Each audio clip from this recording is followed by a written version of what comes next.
Hello, I'm John Brink, and we are podcasting on the Brink from beautiful Prince George, Northern British Columbia. An amazing, beautiful day here in Northern British Columbia. And I have a very, very special guest today. His name is Vern Martel. Hey, John.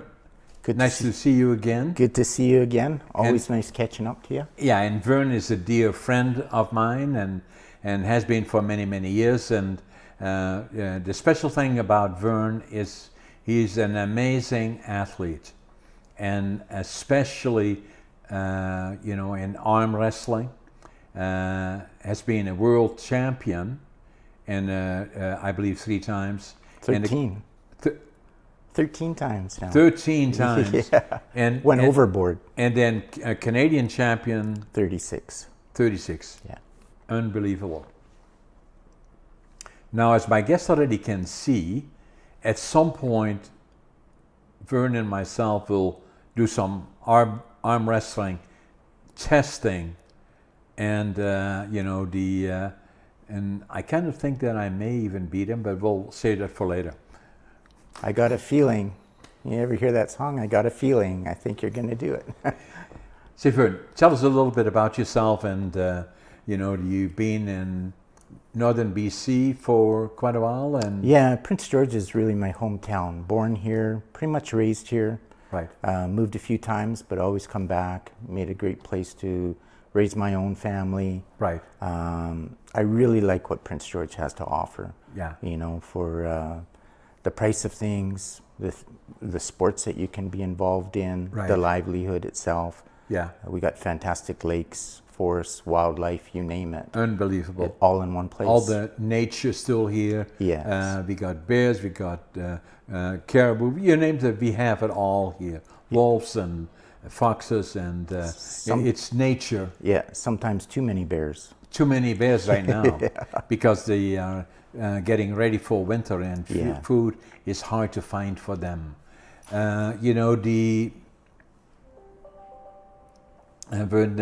In particular, arm wrestling is a unique sport. Can you tell us a little bit about how did you get involved in arm wrestling? Mm-hmm. Yeah, it was something that I got lucky at. I used to do it a lot, competing with parents. You always want to be able to beat your mom and dad, right? Brothers and sisters, friends, school teachers. It was always there. It's something that I think a lot of people, are familiar with arm wrestling. Arm wrestling with other people, not taking it to the sport that I did. Right. But it was always there. I tried a lot of different sports out, and it was one that I developed a passion for. It was one that I wanted to excel at and see how well I could do. I knew it could take me a lot of places because there was championships all around the world. So I had that opportunity to travel. I love meeting people, and the people you meet out there soon become a family. Like they're a family that right. lives with you forever almost. Not literally right. live with you, but is there at the, go online and instantly got friends to talk to. So you were very young when you kind of discovered that you had this passion for arm wrestling. How old were you when you initially thought, this is something that I want to do more of and go even further in? Mm-hmm. Well, it was something that, like I said, doing it in school, there was actually, and you remember the old place Shakey's. Yeah. They actually had a tournament in there for arm wrestling. Yeah. And because I'd beat a lot of my friends and family, they went and said, this is something that you should go and try out for. Right. So it was my first appearance really to understand or even see what an actual arm wrestling table is, or right. what it was like to compete on one. Right. And, I pulled several guys that day. At that time, we didn't have like a whole lot of weight classes. We didn't have... How old were you then? 13. 13? Oh, yeah. My goodness. Yeah. So it goes back quite a ways. And I just followed that up. Like, I think at that event, I took a third. The following year, I took a first. It was my good friend of mine, a lifelong friend now, Keith Koenig, who at that time was running a lot of the wrist wrestling championships. He would give, and we didn't have phones or computers even, but we were able to mail. So we used to mail out a sheet that listed all the tournaments that he would be putting on. And so I just started traveling to him, formed a group of friends here that were in the same sport that I enjoyed, and we would go and travel around and take on other people, and we were quite known as being quite a fierce team from Prince George. So the way you were competing, was it the same age and weight group, or was it divided in ages and weight? Yeah, back then it was just by weight class. Okay. So it didn't matter if you were somebody young or somebody, who was in their golden years. Everybody competed in that weight class. Right. Where now they have it broke up with different age groups. Usually the cutoff now is 40, but you'll have a youth class, and then you got your 40, 50, 60 up, like it just goes up into your senior classes. It still goes by weight class, though, even though, age may be creeping up on a person, you're still divided by weight classes, and you compete at people who are equally same size, same strength, and even same age group. And if you dare to venture, then you can enter into the open classes, which is for everybody, and that's, you're going against the younger people.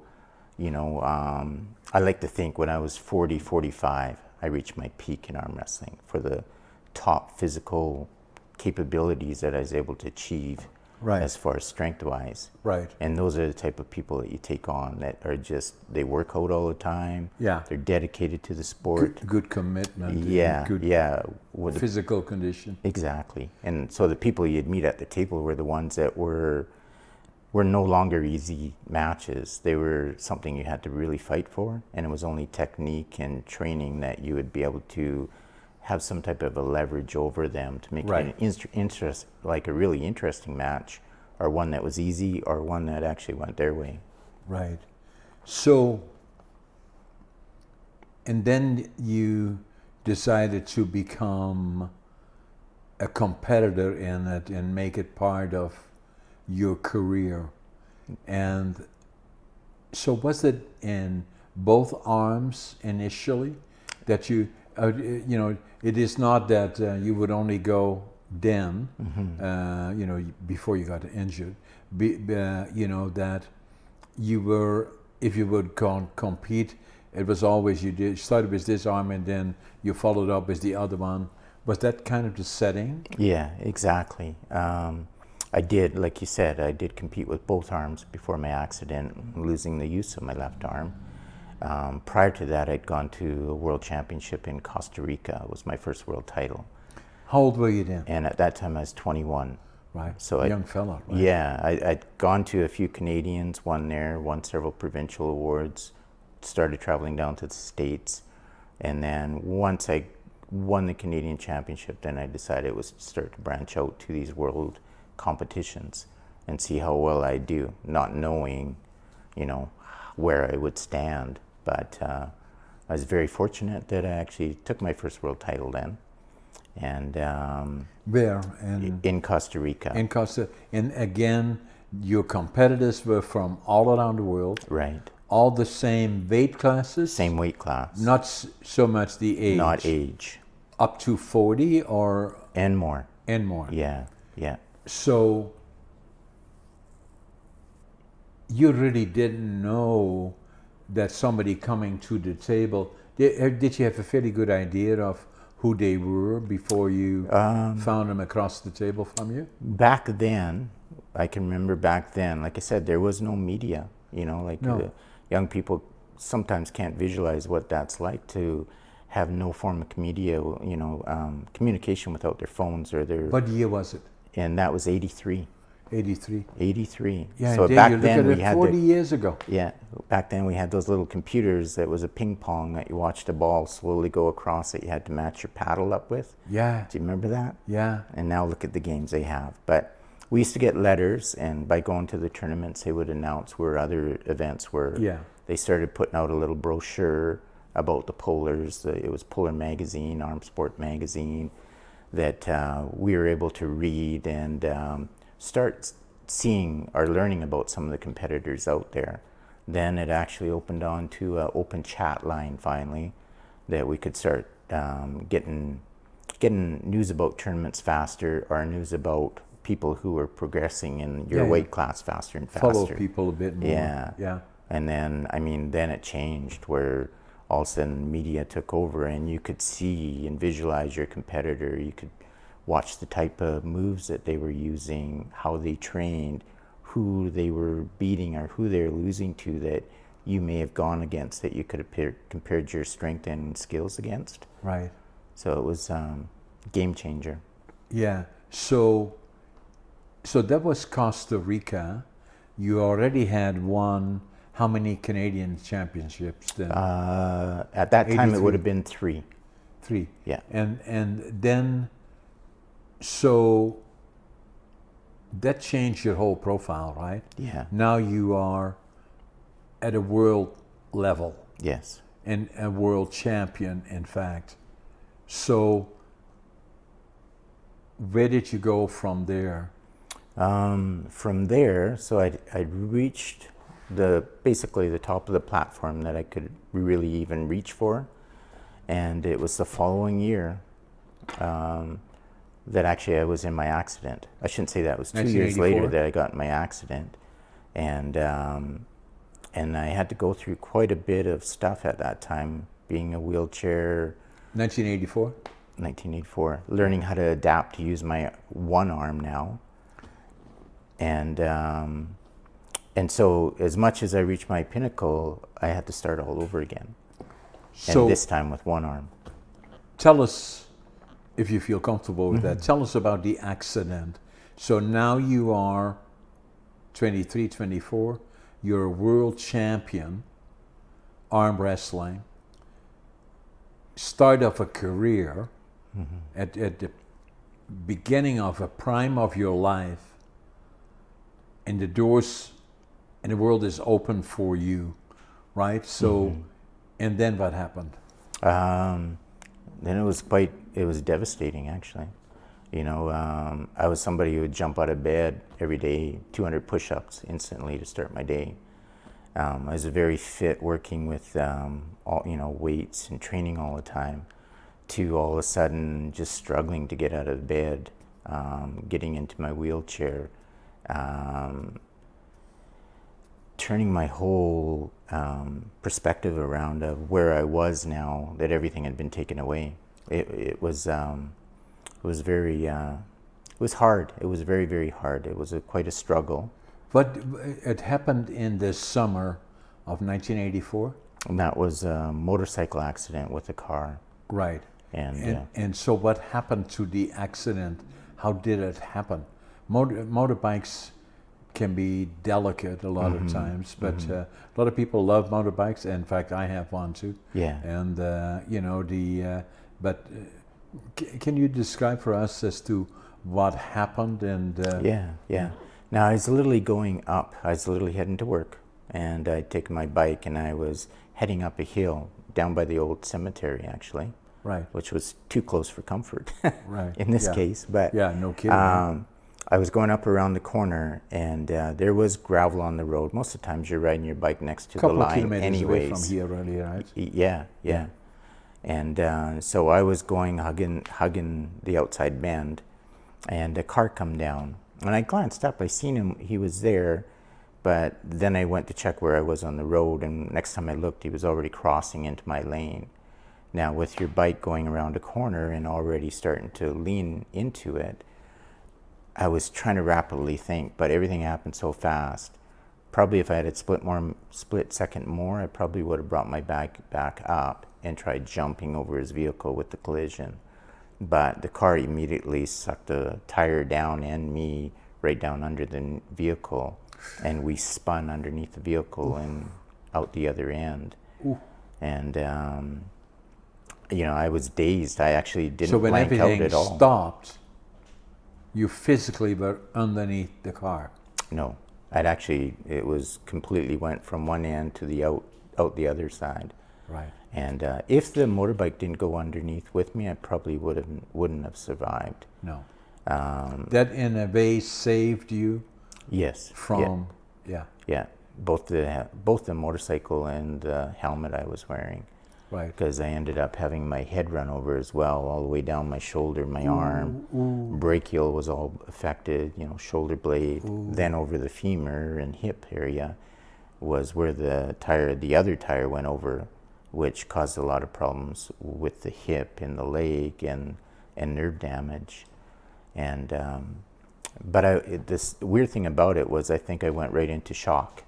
Because I was sitting there, I didn't blank out at all. I was sitting there, I was aware of what was going around me, and I was concerned because I had to get this helmet off because I couldn't figure out what this red thing that kept flashing in front of my eyes were. And so I got my helmet off, and then I could realize it was actually the blood coming from my nose that was causing bubbles, and they burst. And then all of a sudden I could see again, and then bubbles again. So I was trying to, adjust myself, set up. There was a curb that I was trying to push myself in against, and I remember, why am I doing this just with one arm? And when I looked over, I couldn't even see my left arm. It had been, wearing a plaid lumberjacket type thing at that time. My arm was knocked right back, and I couldn't even see it, and I literally grabbed my sleeve of my arm and was pulling it forward, and it was just mush. And literally when I opened up my collar to look, it was split wide open, and it was just instant, hate to say it, but blood was just pumping out it was almost like a visual horror movie where they're pumping blood out. But my friend was behind me and made the call for help. And it didn't seem like very long that they were there right away. Did you call on the phone? He did. He actually ran back to my house. It was only less than half a block. The driver of the car? No, my friend, because he was behind me. We had been visiting. Okay. And he was still at my place. Right. But he heard it all come running out, went running back. So was it very close to where you live? Oh, yeah, like a half a block. Oh. Yeah. So it was, the help come immediately. I remember being at the hospital. My main concern was I knew my arm was bad, and I just didn't want them to take my arm off. Back then, I think you remember Descharmes and Mackenzie were quite well-known doctors here in town. I know the name, Yeah, they were the ones who did the surgery and were able to keep my arm on, even though I had no function from it. Right. But to me, it was still important that I still wanted all my body intact with me. And it was further on that I would go to Toronto, St. Michael's Hospital. Is that where you went? Yeah, I went there afterwards, where they removed nerves out of my calves to put into my brachial plexus to try and get my arm working. Right. And it took almost 2.5 years just to be able to lift it, so that I could actually got enough strength in it that I could hold a bag or even hold my kids in my arm while I could actually do something else. Right. And then when it come to arm wrestling, well, then it left it so that they ended up calling me the one-arm bandit. Because I could no longer physically hang on to the post where everybody uses their strength across their chest to maneuver their move. How long was it for you to, the key now was, I can not imagine that, the 1 minute you are at the threshold of the world, really, in terms of your sport, and the next thing, within seconds, your whole life changes. And you don't know initially if you're going to be alive, and then the most important thing for you was you're a world champion, and you already likely know that things are going to change and your life is going to be much, much different than that. And it must have been an immensely difficult thing to deal with, not only physically but also mentally. Yeah, and it was it's probably a huge hurdle for me, which I've had other ones as well, but it was a huge hurdle. And how do you go that many years, 23 years, 24 years, using both arms and everything else, and being used to doing everything, to all of a sudden doing with one arm and making that adjustment for everything, right down to buttering your bread. You know, you got to hold your bread, else All you the chase things you your do. bread around Yeah. with your knife, Yeah. moving and everything. And so I had to make things that would kind of mesh with what I was trying to do. And it pretty much took me from all platforms of other sports, except my friends from arm wrestling kept saying, well, why don't you try and see how you do with arm wrestling? You still got a good arm. And so it was something that made me have something to get me motivated. Yeah. And because of that, you know, that passion that I already had for the sport, you know, it just, yes, this is something I can focus on. Forget about all the other stuff. Forget Exactly. about the mental and the Exactly. physical part of it. Exactly. Let me just focus on this and see how far I can take it. And I Yeah. didn't know anybody else out there in the world of arm wrestling that had one arm, No. that they were arm wrestling. So I'd never seen it before. No. So it was my great obstacle to try and learn how to adapt to the table, learn to adapt a new form of style that I used in the sport of arm wrestling, and get my balance and not be able to lose control of a match. And believe me, it took several beatings, like you're going to beat me later here, before I got better. Yeah.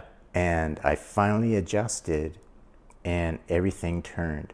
And it just opened up so much for me as far as, you know, mentally and physically, huge. to be able to move forward and actually say, okay, I want to try and be as good as I was before without the other arm having some limitations now, but how far can I take this? Yeah. And how good can I get that my, you know, my opponent is going to find me a worthy opponent to go against? Yeah.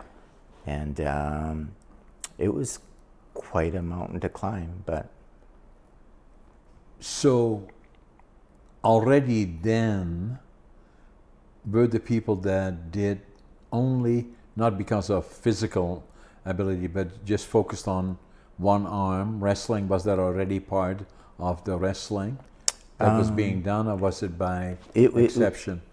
so you enter your weight class and you can choose if you want to do left or right arm, but it's more of a benefit to actually enter both arms, so that when you're training, you're using both arms. Yeah. You don't want to make one arm bigger than the other by Right. using it more than the other one. Right.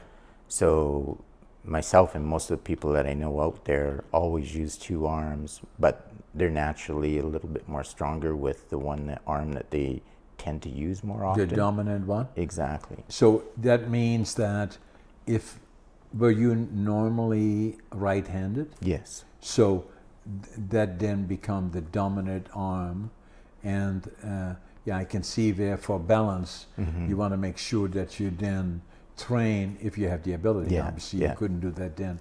So then, as it took you through that path of again knowing that you still had that available to you, changed everything and made you more positive, started training.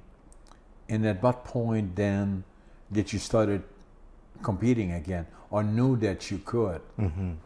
It took literally 2 years. Like I had to develop the leg strength, I had to develop my stance, I had to develop my strength all over again. Muscle has a tendency to fall really easy when you're not using it.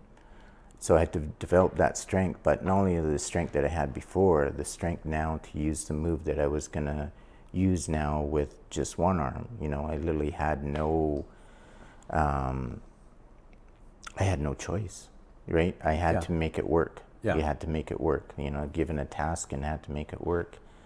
And people were very surprised when I first started coming out, and people could see the difference in strength initially, because, you know, there were people that I used to compete with before, you know, and beat them. Now they're beating me. So there was a difference of loss of strength. Yeah. Now it was a matter of developing that strength so that I could actually get better and better than them, right? And I did. I kept working it, developing a move that would work best for me. But included developing a new technique, because you really didn't have anybody else that had a situation like yours. Yeah. So you had to, because even for one arm wrestling, then you still use the rest of your body to support that arm to do the best it can, right? Yeah.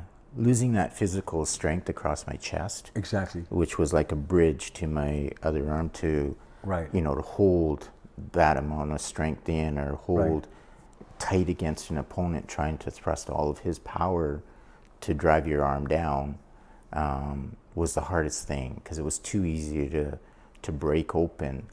And so I really had to develop quite a lot of force to be able to hang on to somebody and try and beat their hand first before beating their arm. So I literally looked at their arm and looked at the baby finger, because that's the smallest part of the whole arm. Okay. So why not pick on that part, right? So many people probably won't understand that, but when you're fighting an opponent's hand, the easiest thing to try and do is break open their hand through the bottom, not through the top, but through the bottom. Right. Because by exposing their hand open like that, gives you more and more leverage to constantly drag them away from their arm and their shoulder. Right. Which then in turn makes their arm feel weaker and weaker. So it's almost like having, like a teeter-totter, or you're trying to balance out the weight so it evens out. The person with more weight is gonna, throw the other person up in the air. But I literally was, made it so that at first as defensive, I wouldn't try to be like, be the one with the ready go and attack a person. Right. I would try and take their hand, soak up what they had to offer and hold it there, and then make my move. Yeah. So it was very different than trying to flash right away. Like, guys here in town, Dan and Jacob and Alex, all those guys have a lot of speed, right? Right. So they don't even have to use all the power that they developed, right? Because it's a split second and their match is over. Right. What I was doing was trying to catch that speed, pull it into my body where I had the strength, and then become offensive to actually turn their arms out. Yeah. So it was different. I had to develop a lot of lat power of just dragging a person back, finger strength, hand strength, wrist strength, to be able to hang on to a person's hand. But not only that, be able to read their force in their hand, where they were directing their power, where their power was, how could I turn it into a gain for myself, and also be offensive at the same time to beat them at their own game. You see, actually with you don't look like an arm wrestler. No, you don't. No. Or you don't look like you are strong. It's deceiving, isn't it? In a general sense, for somebody that has and is on a world level, you understand it. But for other people, would say, well, if you look at a world wrestler, I look for the big guy and or whatever makes them stand out, and that just kind of gives them all the strength in the arm. But it's not so. Yeah. That is a combination of technique and intimidation to a certain extent. Yeah. So I use that kind of widely. So basically with my accident, I mean, it was very hard for me to accept. Your body is always changing and changing and changing. Right. You're forming some form of a deformity in your body, right? Right. I didn't want to show it. So I wear long sleeves. Yeah. Didn't mean that my arm was any smaller than a lot of people's. Right. But I hid my upper arm, my one that I would use against them. And so they wouldn't really see what they were going against, where, like you said, other people would come in with their, sleeves cut off, tank tops, everything else. Exactly. They were looking at them like, ooh, what a monster, what a beast. Intimidating, yeah. All I would do is I'd, see them, but look at their baby finger. Yeah. Because that's what I had to beat. I didn't care about their arm. All I wanted to do was open up their hand. And the thing that opened up their hand was their baby finger. Everything else followed after that. With the application that I was going to use on them. Yeah. And And so, yeah, like you said, a lot of people don't see me that way, you know, with, they would see me, and half the time when they'd see me and they'd read articles or see news about it, they would see me in person and go, wow, I thought you'd be a lot bigger, Well, right? yeah. Because the story was bigger than the actual person, Well, yeah. right? And so to me, it was kind of funny because I knew my own strength, and I just didn't have the physical look, I guess you'd say, that would actually make a person feel that way, or look at me and go, wow, okay, that guy's in really good shape. Yeah. You know, this could be a good match, or, you know, or he looks very strong at what do you do. There's many things that, you know, in different work applications that I would do, lifting stuff and like that a lot of people were just shocked that I'd be doing it with one arm when they couldn't understand they'd be struggling with two arms, and they'd be wondering, like, how can you be so strong? But it was the applications and the training that I would do to compensate for the other arm, so that one arm did have those capabilities. And again, I had no choice. You know, if someone told you to lift something and they took away your arm, well, you would just now, how do I find the balance? How do I make this work, that I'm going to lift this object? And then the other part about it is that although there is not much interaction, dialogue between the two individuals, but you don't look like a mean individual, right? So in fact, the real you is just the opposite. You're a soft, kind individual. Yeah. But at the same time, you know, have this amazing strength, you know, built up in both arms at one point, and then became the world one-arm bandit. Mm-hmm. Mm-hmm. You know, Yeah. and then from there on in, you won to again to Canadian championships, and now you were 25, 26. Yeah, actually, when I went back, I was almost 27 and a half. Right. That whole time of the training, getting used to it, developing, trying to equal out a lot of the struggles that I was going through, all seemed to come about that point where, okay, I'm going to go and try this again and keep getting better and better and better.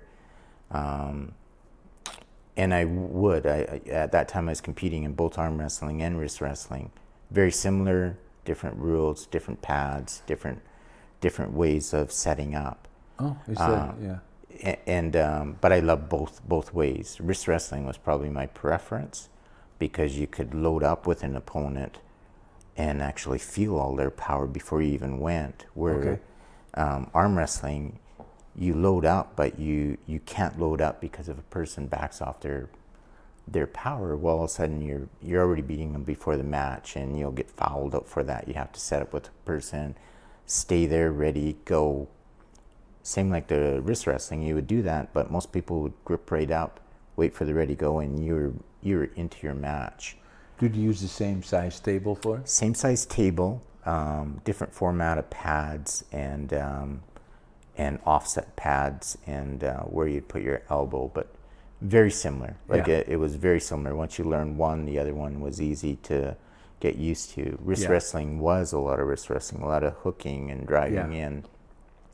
Then it slowly changed over to what we call a lot of top rolling, using a lot of pronation power, where you're pronating into a person's hand to leverage it open, really open it up. Or before you'd use supination, where you're really digging into a person. Right. So two different muscle groups that you would use, and then as well as other ones to become really well-rounded in your defense or attack against an opponent.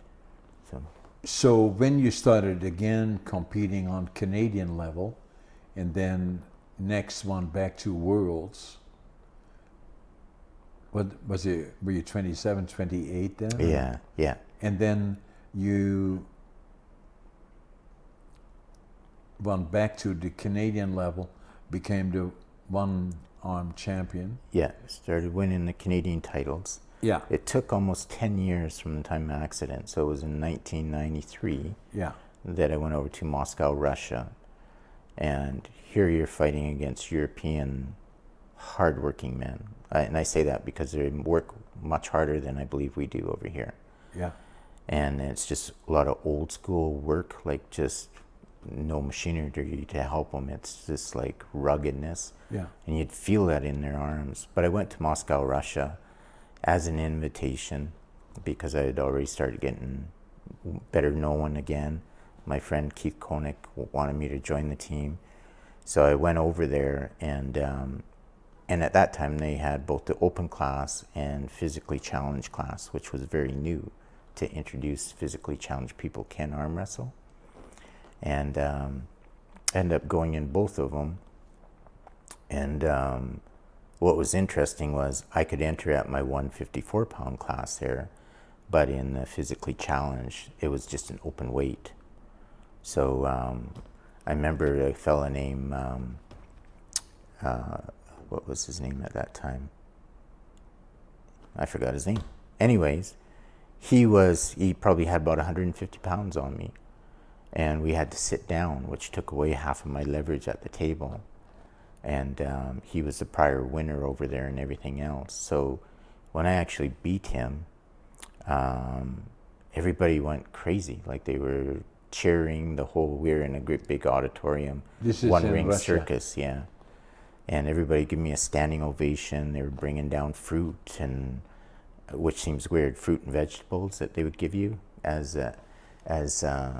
congratulating you for how well of a job you have done. Yeah. And recognizing you.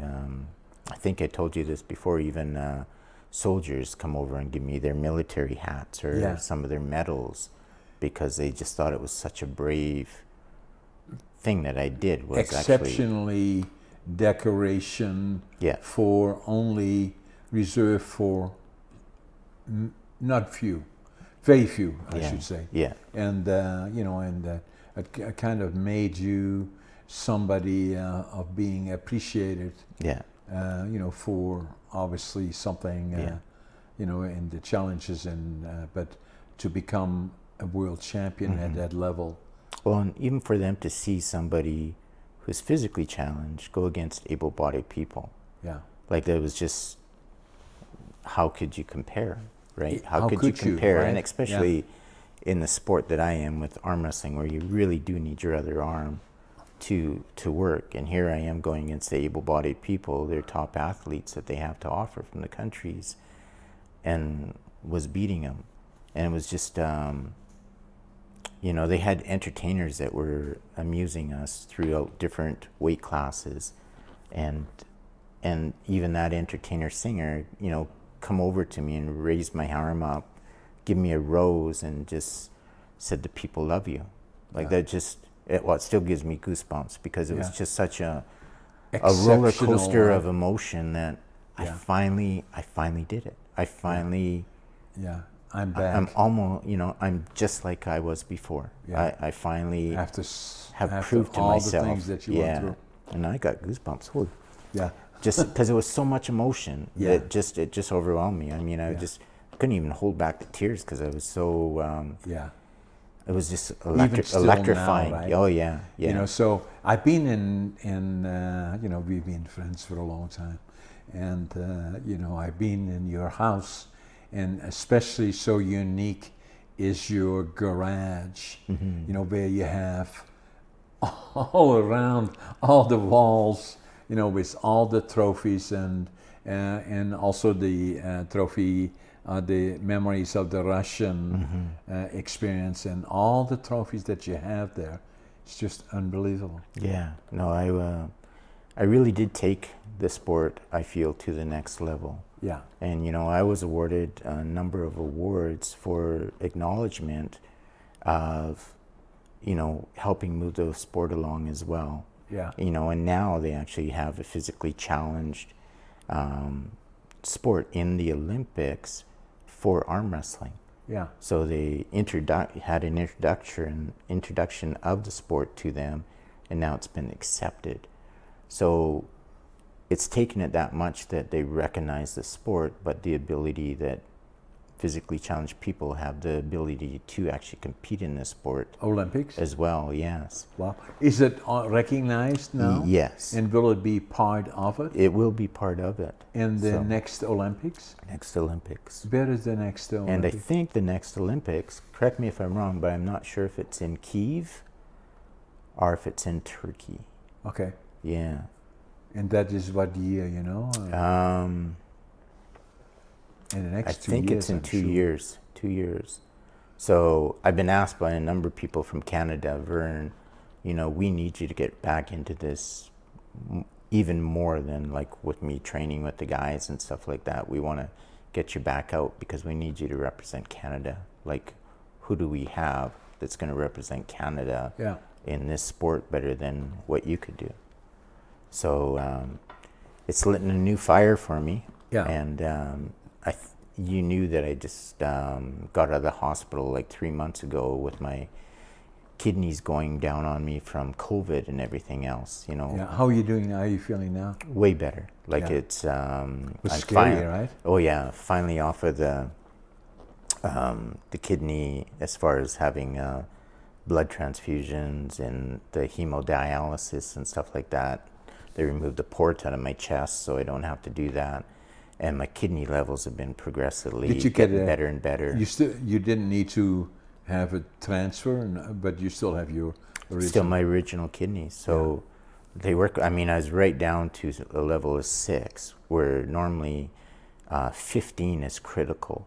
Like that's critical to be even at 15, and then lower is even worse. Yeah. So a lot of times that, you know, the conversation of kidney transplants was certainly there. They wanted to go and do a biopsy to see where my kidneys were at. Right. But my kidneys actually started progressing, and you know, I just had to cut back on my sodium, potassium, phosphates, all the things that your kidneys have got to filter out, but that is probably the worst things to be on your kidneys. Yeah. So they've been very happy at my progress, and with that now, you know, I've been back. I right away, I think it was about 3 weeks after I got out of the hospital, I told all the guys to come back. I needed them to be back in my garage, back at the table so I could start training again. Yeah. And again, it's always been a passion. So whether through sickness or hurdles, name it, having that passion for the sport has always been my kind of rival to come back and give me a start so that I can try and go forward all the time with it. Yeah. And that's what I'm doing now. And your family has been very supportive. And, you know, especially under those circumstances, it's not been easy either a lot of times, right? Mm-hmm. Oh, it's, you know, both family and doctors have said, you know, like, don't push yourself too much. But I've always kind of tried to push a little bit harder. Yeah. You know, through my accident with the stage 4 cancer I had, the kidneys now, other small hurdles that have been challenges, but arm wrestling, I don't know, it's just something that was like a cast spell over me that this is my way out. This is my way of getting better. This is my way of having the focus again. That's healing, right, for you. It's healing, you know. And, like, you know, it makes you get up in the mornings and, you know, and where you have been to the deepest points and know what that looks like, and then feeling that you still got it, and, you know, and obviously still now, and after cancer and all of those things, you know, so And, you know, even with the guys, you know, a lot of new guys coming, a lot of guys have been in for a long time, but, you know, every time I have to start back at the bottom again and work my way up. But it's nice for the guys to see that, because you get a lot of people who come in that new to the sport, they know their arms are going to go down. But now my arm goes down each time, and I got to start building up the strength, using my skill and technique to go ahead and start getting better and better and better. And that just, I think it does wonders for the other people to see that. Yeah. And know that, okay, well, if he can do that, I can do it. You know, don't give up. Don't give up. Yeah, an inspiration. And so I've always been called an inspiration. It seems weird, Yeah. but been an And correctly inspiration. so, right? Yeah, but it's weird if somebody tells you, you know, you're an inspiration. How do Yeah. you take that? Yeah. You know, why am I so much more better? Not better, but Yeah. why do I do things so much that you think that's If inspiration? it can make other people feel better and that they know that you did it, Yeah. then maybe they can too. And Yeah. so that's the reward. It's hope. Right. You know, it is hope. You know, it gives them hope. And if that's what you can give them, that's what it's all Yeah. about. And it's bewildering to me, but at the same time, it's like, okay, I've been told that. So if I can inspire people the best way I can through my knowledge and technique and stuff about the sport, then Right. that's what I'm going to always offer. Right. And always gives me an inner happiness to see Yeah. other people excel or do very well in the sport that I've loved all my life. So now with COVID, obviously it was tough go for all of us, but it affected you adversely, right? So, Mm-hmm.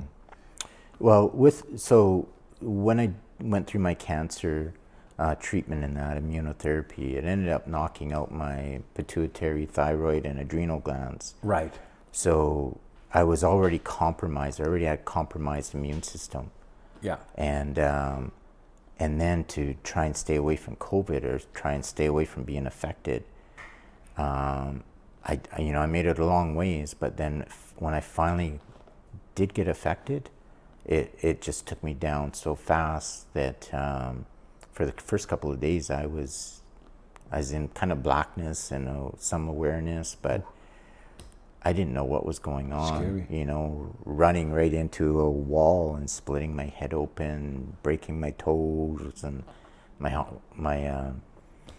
wife and my youngest daughter had to wrap me up in a large pillow and drag me all the way down the steps, get me into the vehicle and haul me off to the hospital. oof, And I vaguely remember different things about it, but I do remember them telling me, there's so much going on, we have to put you into a coma state. right. And so they had to induce me, put me into a coma state. How long were you in the hospital? Almost 2.5 months. Wow, Yeah. it's a long time. It was a long haul. I had to be, like for a month they had to keep you separated from everybody because Exactly. of the regulation on COVID Yeah. and being affected. Yeah. That's how long it would take And to then be out. for the family come and visit, more delicate, right? Yeah, they were heavily suited up and masked Yeah. up and glasses. It was Yeah. everyone who come to see me, so it was very regulated who could come and see me.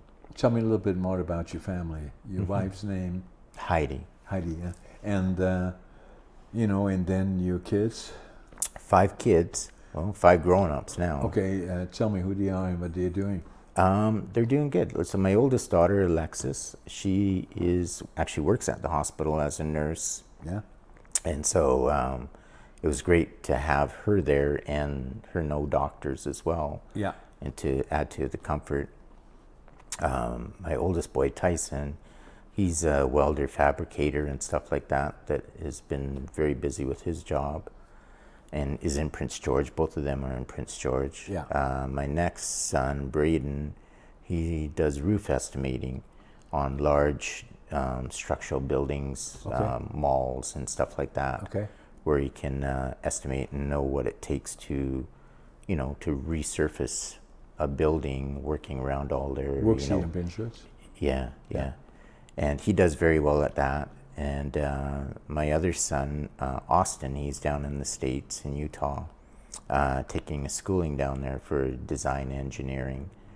And the 3 of them, Alexis, Braden, and Austin now have all had grandkids for me. So Right. we have our 5th on the way. And then my youngest daughter, Brooklyn, who is still at home, but she'll be moving to Edmonton here and pursuing what she looks like as being a beauty consultant, hair stylist, spa type person, eh? Right, right. And so very happy for all them, the way that they've arm transitioned in life. wrestlers? No. So unfortunately, most of Why my did you ask that? most of my boys well, all my boys are taller than me by 4 or 5, 6 inches. Yeah. And they've all been around the same weight class and now have gotten heavier and stuff like that. And they still test Dad's arm, but they would have had to compete against me. Yeah. And of course, it didn't happen. So it wasn't really the sport for them. No. My oldest daughter did try arm wrestling, and she actually won a BC title at it, a BC champion title. But again, it's nothing that I tried to push on my kids to get into. Right. But they're very aware of it, and probably more so after the fact when they were in school, and Right. and even now where they run into people like, your dad is that arm wrestler, and then they're like, oh yeah, I guess he was, even famous at it, or Yeah. now they call me a legend of the sport, right? Yeah. And you are. Yeah, he's a legend, and I'm like, and so they kind of look at it, or when they visit, or they see the wall, or they see me training still, they know that that's always been a passion in my life. Yeah. As well as the passion of raising children and having a family, and so many things that come from that, right? That stem. I think you went and said you called it a core for passion. Correct. A passion core. Correct. Where it starts with a passion, but there's so many different areas that passion takes Correct. you, right? Yeah. And I should mention your book is really good. When I read your book, I've read all 3 of your books, but not because you even have me in your book, but you took passion and the meaning of it to another level. Like you used so many different instances of what passion was about. Exactly. And stuff like that. And like you said, a stream that's fed by a lake from the mountains, right? Exactly.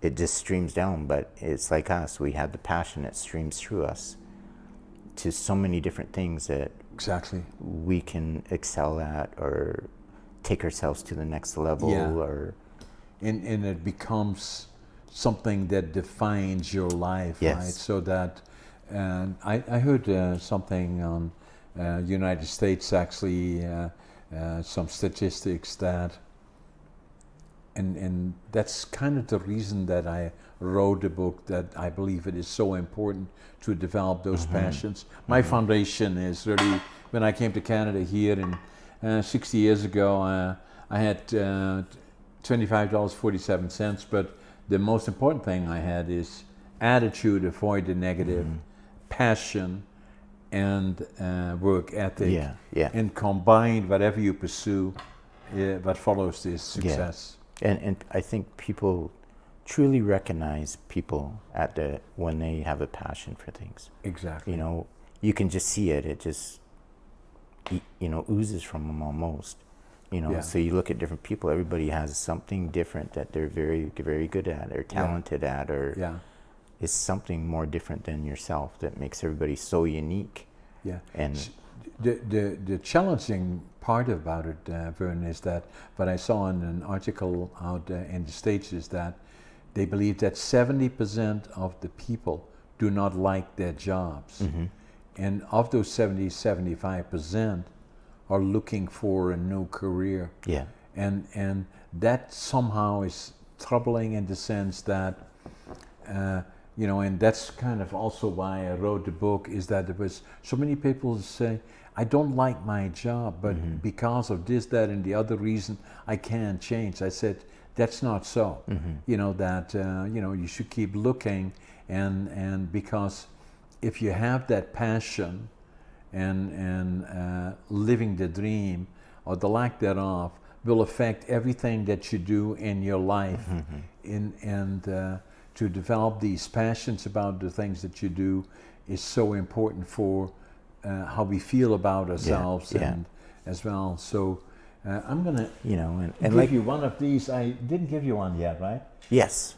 Did I give you one of these? Yes, at your opening book ceremony. I did, and I got that. I give several of my family the book to read because I think everybody needs to understand passion more and going, like you said, living the dream, like pursuing, always pursuing. If you lose your passion, I mean, everything falls out of place, right? whether, like you said, work or family, everything else. Everything around you, and there have been challenges for you, for me, and you're a good example of again coming back to being a world champion wrist wrestling or arm wrestling, and then doing the same again, doing it with one arm is just amazing. So I thought what we could do is our guests are probably watching and wondering what the table is doing here. Well, Vern has challenged me to arm wrestle, and I think I'm going to surprise him. Well, so we're going to do that right now. All right. So, like everybody, I mean, it does mean you do have to join hands. Are you watching my pinky now? Yeah, I am. I'm already sizing you up. But the sport is developed that it's a waist high, that you can actually put your elbow down on the pad. Okay. Referees will always look for a nice straight wrist, and usually your knuckles got to be in line with your forearm so that you're starting nice and fair. Okay. A person can go ahead and grab onto the back of a person's opponent's arm. Now sometimes they put something around here, a strap. Right? Now why do they do that? That is if a person, both opponents go and they slip out of the position that they originally started. Okay. So you'd set up with your fingers either across the back of someone's hand. Some people in the sport like to bury their thumb. Right. Right. Yeah. The most important thing is that your thumb knuckles always got to show to be fair. So you can't bury that thumb and hide it by getting a higher advantage on someone. Allowed. They want to make the ruling as fair as possible. Okay. So you sit there. Now, the idea that I use is get into a comfortable position that you're being offensive on a person's back of their hand, right? Now you're trying to figure me out already. I am. I am, because I can feel this winning move from you, and I got to figure out some way to defend it. I did a lot of lumbar pounding. I know you did. And so some of the moves that I used to work on was because I can't pull across as much like this, where I can feel all your power right now is trying to pull me over. I had to pull back. Okay. Right, so I had to literally develop that power to pull back into my chest. That is allowed, eh? Oh yes. Yeah. And see, you can have any movement on this pad. Okay. As long as your elbow doesn't slide off. Okay. Right. Yeah. So that's the regulations is keep here. Even when you're pinning, the idea is to hit the pad. Right. But in the moves, you can actually stretch somebody as long as their arm goes below that level. Okay. Or what we call a center pin. Okay. Yeah. It's allowed. But now it's all about leverage. Okay. So why am I going to attack all your power that you have right here? Right. When I can sit there and pull into your hand. Right. I'm telling you not to do that. Yes. So I'm pulling up into your fingers by using the back of my wrist literally. So you would literally break your wrist open this way and to attack my finger. Right. Just like I am this way. Right. Right. And it doesn't matter if you can be kind to me. Just load up slowly. Don't beat me bad. Yeah. But as you load up, go ahead and load up. You'll feel that I'm kind of doing a back pressure right on you a little bit. You do. I'm holding you in here, and my main attack wants to be right here in your fingers. Okay. So, and the idea of that is to break open a person's hand so that you can extend them, right? And look at how far away you just got away from your arm from this point. Yeah. So it's deviating a person's arm enough that you have control of their strength and their leverage. Right. And so that you could do that same move. You could pull. And I always say it's like you're hanging onto a cup. And so you're hanging onto the cup. So this normally you would use. You would hang on to. But in your case, you can't do that. So what do you do? Do you do something with your leg? Or? Right now, I just do this. At one time, I used to wrap my leg around the post, right? Okay, you do that, eh? Oh yeah, you can set up. Okay. But the idea is to keep your body close to the table. Okay, you don't want to stand way out here. No, because that's not good for your power. Yeah, and with you being close to the table, allows the transition of your legs to drop. And your power going up here. Yeah. Right? You feel that top pressure? Going up. And so that's the idea is that how can I get away from this person? Well, I don't want to dive into him and I don't want to fight his battle and be in here. Take that pressure, drive it outwards on his hand, Right. focus up, Right. slide my elbow forward. Right. Now look where your arm is. Yeah. Yeah. And you're trying to hang back on, like Yeah. you're trying to fight all that. Yeah. Where Yeah. it's just, a person just keeps Yeah, there I extending, go. right? So Now what you really can do is you can, as long as you keep it on the pad, Yeah, right, and as long as you stay in front, you know. yeah. Then you can actually slide. So and maybe you're in a match and you're both holding. Well, look at, we're holding here, and I just move all the way over to here. Look how Right. much more I brought your arm over to the pin pad Right. with just sliding my elbow. Right. Right. So now you doing the same movement, pulling back like that, and I say it like you're you're hanging onto a cup like this. Yeah. And you're dumping it into your pocket. Yeah. Yeah. Okay. Yeah. Technique. Right? Technique. Yeah. So it'd be like you going like this and dumping it into your pocket. Right. Just do that move like that. Yeah. There you go. Yeah. And look So- at you, just opened me up way out there. No, and there it is. Did you see that? Oh my God. That was a Kodak moment. Yeah. Yeah. Correct. But no, that's why I've loved it so much. Is just Now, you said arm wrestling and wrestling. wrist wrestling. Okay, so what is the difference? The difference, like, we're arm wrestling. We can set up like this, Right. get our hands. Now we got to stay there. Yeah. Okay. Arm wrestling, you can load up, but we're both putting pressure on. Right. It'd be like you loading up right away. Yeah. And we're waiting for that ready to go. Right. I already feel your power. Yeah. Compared to the other way, you didn't feel any power coming against you. Really, you Right. feel a little bit on the setup, Right. but not like wrist wrestling. Okay. Now they have offset pads. In the old day of wrist wrestling, you used to take your opposite arm and you'd hang on to each other's arm underneath okay. the bridge of the two arms. Okay. And then the pin Still pad do was that? actually the forearm Do of they your still do opposite that arm. now, or? Not so much. No. They've gotten away from it because of people breaking their arms and stuff like this. So Yeah. now they feel this is the safest way. Referees are watching for this bone, your humerus here, to not get into a position that your forearm is past your shoulder. Right. Where now you start going like this and you're looking away from your arm. Yeah. And what breaks, it sounds like a light bulb going off when that arm breaks. And it's So where would it break? right here. And it's literally a spiral break. It just twists. Yeah. So your muscle is so much stronger than the bone itself. Yeah. It just pops. Yeah. And you've seen like strongman competitions, everything do that to try arm wrestling. But you do it defensively where your forearm was on the inset on your shoulder like that. And you always try and keep your arm like that. Right. And the idea of arm wrestling is not actually arm wrestling. Yeah. You're actually using your whole body. So I set like this, Right. but watch my arm stays the same. Yeah. My body is dropping. Yeah. So it's in the Exactly. same position Yeah. as start. Yeah. Even when you lose, you're losing, arm is down. Yeah. But even if someone's pushing you here, Yeah. you know, you're pushing, you can still Move to. you can still attack their arm, Yeah. right? By Yeah. you being down and Yeah. keeping that leverage. And that is the technique, right? Yeah. Yeah. Yeah. All right. Amazing, guys. I told you too much. Okay.